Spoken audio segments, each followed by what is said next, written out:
नमस्कार दोस्तों, स्वागत है आप सभी का आपके अपने YouTube चैनल नॉलेज पंडित पर। जय हिंद। मैं रंजीत पांडे आप सभी के लिए हिंदी व्याकरण के 100 प्रश्न इस वीडियो में लेकर आया हूं। सामान्य हिंदी साहित्य से रिलेटेड क्वेश्चन हर एग्जाम के लिए इंपॉर्टेंट होते हैं, तो आप ये हमारा 100 क्वेश्चन का वीडियो जरूर देखिए। हम 100 क्वेश्चन कंप्लीट करेंगे 15 मिनट में। टाइमर आपका साथ में चलेगा, हर क्वेश्चन का आंसर क्वेश्चन के साथ में रहेगा। फिर भी मैं आपको क्वेश्चन रीड करके बताऊंगा कि कभी आप बाद में भी ये वीडियो देखना चाहें तो आंसर के साथ में अपने वीडियोस को शेयर भी कर सकते हैं, अपने पास सेव भी कर सकते हैं।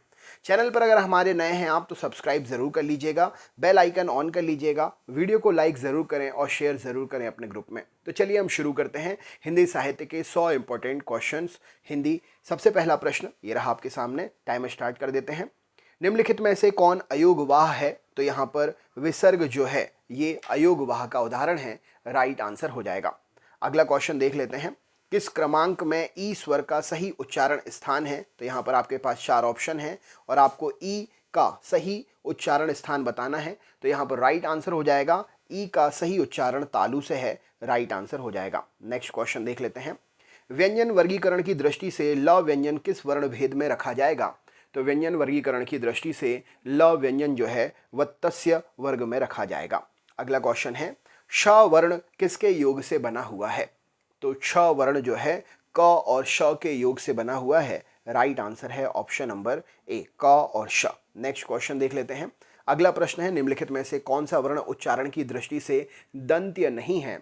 तो उच्चारण की दृष्टि से ट वर्ण दंत्य नहीं है। नेक्स्ट है, हिंदी शब्दकोश में छ का क्रम किस वर्ण के बाद में आता है? तो हिंदी शब्दकोश में छ का क्रम जो है क वर्ण के बाद में आता है, राइट आंसर हो जाएगा। यदि नीचे का होंठ पूरी तरह काट दिया जाए तो किस ध्वनि के उच्चारण में कठिनाई होगी? तो यदि नीचे का होंठ पूरी तरीके से काट दिया जाए तो ब वर्ण बोलने में कठिनाई होगी। किस क्रमांक का में अघोष व्यंजन है? तो यहाँ पर 4 ऑप्शन में से किस में अघोष व्यंजन है ये आपको बतलाना है। तो श और श इस दोनों में ही ये दोनों अघोष व्यंजन हैं। किस व्यंजन के उच्चारण में जीभा तालु से नहीं टकराएगी? तो यहाँ पर घ व्यंजन के उच्चारण में जीभा तालु से नहीं टकराएगी। किस क्रमांक यानी कि कौन से ऑप्शन में अंत्यस्थ व्यंजन स्थित है? तो यहाँ पर सही उत्तर हो जाएगा य और व, ये अंत्यस्थ व्यंजन के उदाहरण हैं। न व्यंजन का उच्चारण स्थान कहाँ से है? तो न व्यंजन का उच्चारण स्थान वत्तस्य और नासिका है, सही उत्तर हो जाएगा ऑप्शन नंबर बी। वर्णमाला में कुल कितने वर्ण होते हैं? तो वर्णमाला में कुल 52 वर्ण होते हैं, राइट आंसर है। नेक्स्ट क्वेश्चन है, इनमें से कौन वृद्धमुखी स्वर है? तो वृत्तमुखी स्वर आ है, ऑप्शन नंबर ए प्रश्न का सही उत्तर हो जाएगा। किस क्रम में पश्य स्वर है? तो यहाँ पर 4 ऑप्शन में से पश्य स्वर किस में है? तो ऊ जो है पश्य स्वर का उदाहरण है। नेक्स्ट है, छ त्र ज्ञ ये किस प्रकार से संबंधित हैं? तो छ त्र ज्ञ ये सभी संयुक्त स्वर के उदाहरण हैं, माफ करिएगा संयुक्त व्यंजन के उदाहरण हैं, option number D right answer हो जाएगा। नेक्स्ट क्वेश्चन देख लेते हैं। अगला प्रश्न है, किस ऑप्शन में स्पर्श संघर्षी व्यंजन है? तो स्पर्श संघर्षी व्यंजन छ है, ऑप्शन नंबर ए प्रश्न का सही उत्तर हो जाएगा। किस ऑप्शन में पार्श्विक व्यंजन है? तो यहाँ पर पार्श्विक व्यंजन हमें ल शब्द में देखने को मिलता है। नेक्स्ट क्वेश्चन है, इनमें से कौन सा ऑप्शन में तालव्य व्यंजन नहीं है? तो तालव्य व्यंजन घ तालव्य व्यंजन नहीं है। जिस स्वरों में उच्चारण में मुंह सबसे कम खुलता है उसे हम क्या कहते हैं?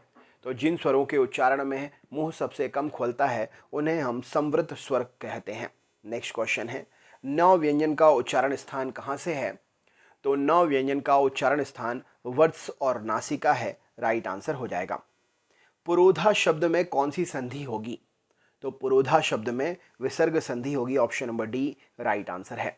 इनमें से कौन सा शब्द संधि का उदाहरण नहीं है? तो संधि का उदाहरण सामाजिक शब्द नहीं है, राइट आंसर है। किस समूह में यण संधि रहित शब्द है? तो यण संधि रहित शब्द पितृ, पितृनुमति, यद्यपि और षडानन, राइट आंसर हो जाएगा option number B. Next question है, निम्नलिखित में से कौन से शब्द में विसर्ग संधि नहीं है? तो विसर्ग संधि मनोकूल शब्द में नहीं है, option number B right answer है। निम्नलिखित में से कौन सा शब्द व्यंजन संधि का है? तो व्यंजन संधि का शब्द इनमें से ऑप्शन नंबर राइट आंसर हो जाएगा उच्छ्वास, option number B. Next question है, निम्नलिखित में से सही संधि युक्त शब्द कौन सा है? तो सही संधि युक्त शब्द लघुत्तर है, राइट आंसर है option number D. Next question है, इनमें से सही संधि विच्छेद का उदाहरण कौन सा है? सही उत्तर क्या हो जाएगा? तो सही संधि विच्छेद का उदाहरण ऑप्शन नंबर राइट आंसर है महाधन ऋषि, महर्षि। नेक्स्ट है उपर्युक्त शब्द का संधि विच्छेद क्या होगा? तो उपर्युक्त शब्द का संधि विच्छेद होगा उपरि धन युक्त। नेक्स्ट क्वेश्चन है इनमें से किस शब्द में गलत संधि विच्छेद हुआ है? तो गलत संधि विच्छेद षड धन आनन में हुआ है, ऑप्शन नंबर षड धन आनन। नेक्स्ट क्वेश्चन देख लेते हैं। किस समूह में सभी शब्द संधि युक्त हैं? तो सभी शब्द संधि युक्त मनोज, नरेश और देवर्षि में हैं। नेक्स्ट है किस शब्द में सही संधि नियम का पालन नहीं हुआ है? तो सही संधि नियम का पालन प्रतीप शब्द में नहीं हुआ है। संधि का सही प्रयोग किस शब्द में हुआ है? तो संधि का सही प्रयोग निरोग शब्द में हुआ है, राइट आंसर है option number A. Next question देख लेते हैं। किस शब्द में संधि नहीं है? तो यहाँ पर सही उत्तर हो जाएगा काजल शब्द में संधि नहीं है, सही उत्तर हो जाएगा ऑप्शन नंबर काजल शब्द। नेक्स्ट है किस क्रमांक में सही संधि का उदाहरण नहीं है? तो सही संधि का उदाहरण मना धन प्रसाद मनो प्रसाद नहीं है। अभ्यर्थी का संधि विच्छेद क्या होगा? तो अभ्यर्थी का संधि विच्छेद अभिधन अर्थी, राइट आंसर हो जाएगा।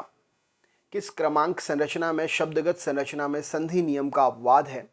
तो यहाँ पर राइट आंसर हो जाएगा अक्षोहिणी। अक्षोहिणी जो है यह संधि शब्दगत संरचना में संधि नियम का अपवाद है।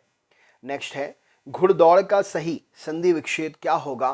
तो घोड़ा धन दौड़, घुड़दौड़ का सही संधि विच्छेद होगा। पावक में कौन सी संधि है? तो पावक में अयादि संधि है, राइट आंसर हो जाएगा।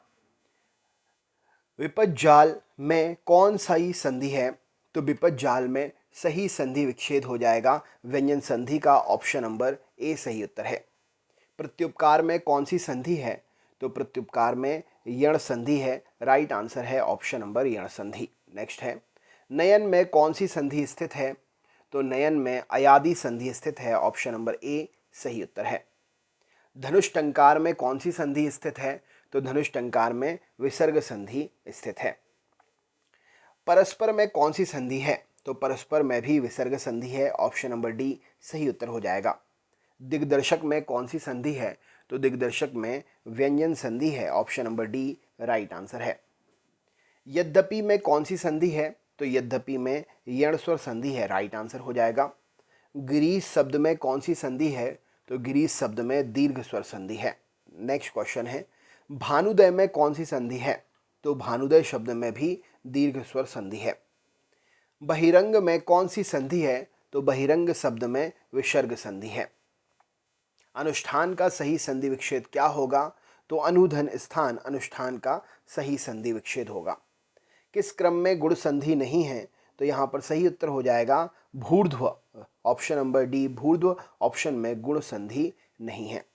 पुरोधा शब्द में कौन सा सही संधि विच्छेद होगा? तो पुरोधा शब्द में विसर्ग संधि विच्छेद होगा। इनमें से कौन सा शब्द संधि का उदाहरण नहीं है? तो सामाजिक शब्द संधि का उदाहरण नहीं है। निम्नलिखित में से कौन से शब्द में विसर्ग संधि है? तो मनोकूल में विसर्ग संधि उपस्थित है। नेक्स्ट है अहोरात्र शब्द का संधि विच्छेद क्या होगा? तो अहन धन रात्रि, अहोरात्र का सही संधि विच्छेद होगा। निम्नलिखित में से किस शब्द में सही संधि हुई है? तो सही संधि ऑप्शन नंबर मतैक्य शब्द में हुई है, राइट आंसर हो जाएगा। नेक्स्ट क्वेश्चन है निम्नलिखित में से कौन सा शब्द व्यंजन संधि का उदाहरण है? तो यहाँ पर उच्छ्वास शब्द व्यंजन संधि का उदाहरण है। इनमें से सही संधि विच्छेद का उदाहरण क्या होगा? तो महर्षि यानी कि महाधन ऋषि सही संधि विच्छेद का उदाहरण है। पावन में कौन सी संधि है? तो पावन में अयाधि संधि स्थित है। विपद जाल में कौन सी संधि है? तो विपद जाल में व्यंजन संधि है। नेक्स्ट क्वेश्चन देख लेते हैं। प्रत्युपकार में कौन सी संधि है? तो प्रत्युपकार में यण संधि है। नेक्स्ट है नयन में कौन सी संधि है? तो नयन शब्द में अयादि संधि है। धनुष टंकार में कौन सी संधि है? तो धनुष टंकार में व्यसर्ग संधि है, राइट आंसर हो जाएगा। परस्पर में कौन सी संधि है? तो परस्पर शब्द में भी विसर्ग संधि है। गिरीश शब्द में कौन सी संधि है? तो गिरीश शब्द में दीर्घ स्वर संधि है, ऑप्शन नंबर बी सही उत्तर हो जाएगा। परिच्छेद शब्द में कौन सी संधि है? तो परिच्छेद शब्द में व्यंजन संधि है। भानुदय शब्द में कौन सी संधि है? तो दीर्घ स्वर संधि है भानुदय शब्द में। नेक्स्ट है अनुष्ठान का सही संधि विच्छेद क्या होगा? तो अनुधन स्थान अनुष्ठान का संधि विच्छेद होगा। नेक्स्ट है वृद्धि संधि का उदाहरण इनमें से कौन सा नहीं है? तो अभ्यागत वृद्धि संधि का उदाहरण नहीं है। साध्वाचरण का सही संधि विच्छेद क्या होगा? तो साधु धन आचरण साध्वाचरण का सही संधि विच्छेद होगा। निम्न में से किसमें वृद्धि संधि नहीं है?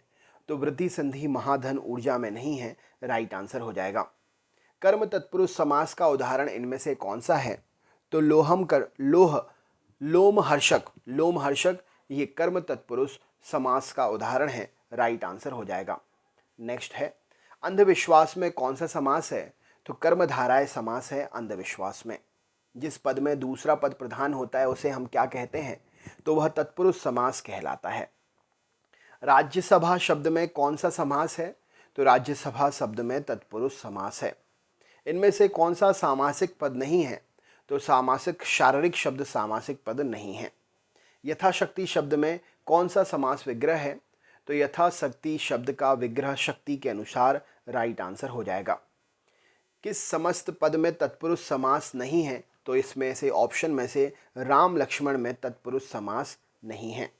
समास के कितने भेद होते हैं? तो समास के 6 भेद होते हैं। किस शब्द में तत्पुरुष समास है? तो ग्रहागत शब्द में तत्पुरुष समास है। नास्तिक में कौन सा समास है? तो नास्तिक शब्द में तत्पुरुष समास है, राइट आंसर हो जाएगा। किस शब्द में कर्मधाराय समास है? तो दुष्चरित में कर्मधाराय समास है। नेक्स्ट है अंधकूप में कौन सा समास है? तो अंधकूप में कर्मधाराय समास है, राइट आंसर हो जाएगा। नवनिधि में कौन सा समास है? तो नवनिधि शब्द में द्विगु समास है, ऑप्शन नंबर द्विगु समास सही उत्तर हो जाएगा। नेक्स्ट क्वेश्चन है चक्रपाणी शब्द में कौन सा समास है? तो चक्रपाणी शब्द में बहुब्रीहि समास है, राइट आंसर हो जाएगा। किस शब्द में अधिकरण तत्पुरुष समास है? तो अधिकरण तत्पुरुष समास अश्वारोही शब्द में है। नेक्स्ट है यावत जीवन में कौन सा समास है? तो यावत जीवन में अवयवी भाव समास है, राइट आंसर हो जाएगा। नेक्स्ट है किस क्रम में कर्मधाराय समास का उदाहरण नहीं है? तो जगबीती शब्द में कर्मधाराय समास नहीं है। धड़ाधड़ शब्द में कौन सा समास है? तो धड़ाधड़ शब्द में अवयवी भाव समास है, राइट आंसर हो जाएगा। चरण कमल समास पद के लिए समास विग्रह का सही क्रम कौन सा होगा इनमें से? तो चरण कमल के लिए सही समास विग्रह चरण जो कमल, ऑप्शन नंबर राइट आंसर हो जाएगा। नेक्स्ट क्वेश्चन देखते हैं किस ऑप्शन में तत्पुरुष समास है? तो शिवार्पण में तत्पुरुष समास है। इनमें से कौन सा शब्द कारक परसर्ग के साथ उपयुक्त होने पर बहुवचन रूप में बदल जाएगा? तो बालक शब्द कारक परसर्ग के साथ में उपयुक्त होने पर बहुवचन में बदल जाएगा। अपादान कारक के लिए सही ऑप्शन कौन सा है? तो बहु समास बहु सास से ले जाती है, ऑप्शन नंबर बहु सास से ले जाती है, इस ऑप्शन में अपादान कारक के लिए सही क्रम है।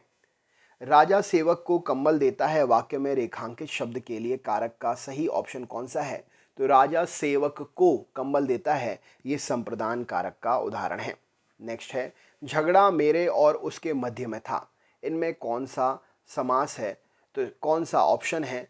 तो झगड़ा मेरे और उसके मध्य था, यह अधिकरण कारक का ऑप्शन का उदाहरण है। नेक्स्ट क्वेश्चन है गरीबों के निमित्त धन इकट्ठा करो, तो गरीबों के निमित्त धन इकट्ठा करो संप्रदान कारक है, ऑप्शन नंबर सी सही उत्तर है। नेक्स्ट है माँ बच्चे को दूध पिला रही है, इसमें कौन सा कारक है? तो माँ बच्चे को दूध कारक को है, तो कर्म कारक यहाँ पर सही उत्तर हो जाएगा। किस क्रम में संप्रदान कारक है?